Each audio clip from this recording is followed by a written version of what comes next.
Life खूप लहान आहे कोणाशी नाराज राहण्यासाठी किंवा कोणाला आपण जर चुकलो तर त्यांना माफी मागण्यासाठी.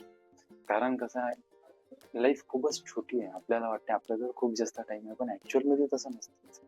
आपल्याजवळ खूप कमी टाइम आहे. आणि या टाइम मध्ये जर आपण कोणाशी नाराजच राहतो किंवा कोणाला माफीच नाही मागितली, आपण जर चुकलो, यात काय होतं, आपले नातं तर चालत जाते, त्याचसोबत आपली पीस पण चालली जाते. पीसचं कसं असते माहिती आहे का? पीस किंवा शांतता किंवा सॅटिस्फॅक्शन हे फक्त आणि फक्त स्वतःसोबतच येते. आणि जेव्हा दुसरा व्यक्ती सोबत येतो आपल्या, तर त्याच्यासोबत मग हॅपीनेस येते, पण हॅपीनेस सोबत सॅडनेस पण येते. सुखासोबत दुःख सोबत दुःख पण येते. आणि जेव्हा तसं काही होते, तर हे वेगळं होते. दोन गोष्टी वेगळ्या असतात. जेव्हा सुख येते तेव्हा दुःख सुद्धा येते.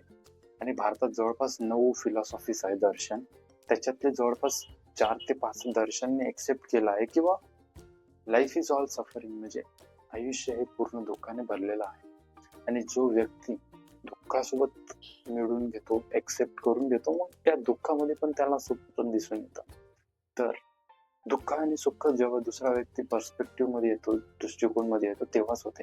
पण जेव्हा कधी आपण पीस बद्दल बोलतो, शांततेबद्दल बोलतो, तर ते आपल्याला फक्त आणि फक्त स्वतः सोबतच मिळते, कोणासोबत मिळत नाही. आणि ते जर आपल्याला शोधायचं असेल तर ते आपल्या मनातच शोधावं नाही.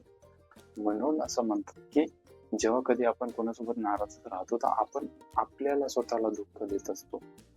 तर जर आपल्याला जर पीस मध्ये राहायचं असेल तर नाराज नाही राहायचं, फॉरगिव्ह करून टाकायचं आणि जाऊ द्यायचं. जे होणार आहे ते व्हायचं. ज्यांनी राहायचं आहे त्यांनी चांगला उपयोग घालायचा, राहू द्यायचं. आणि जे जायचं आहे तर मग त्याच्यासाठी जाऊ द्यायचं. ते कधी म्हणत नाही की राहा.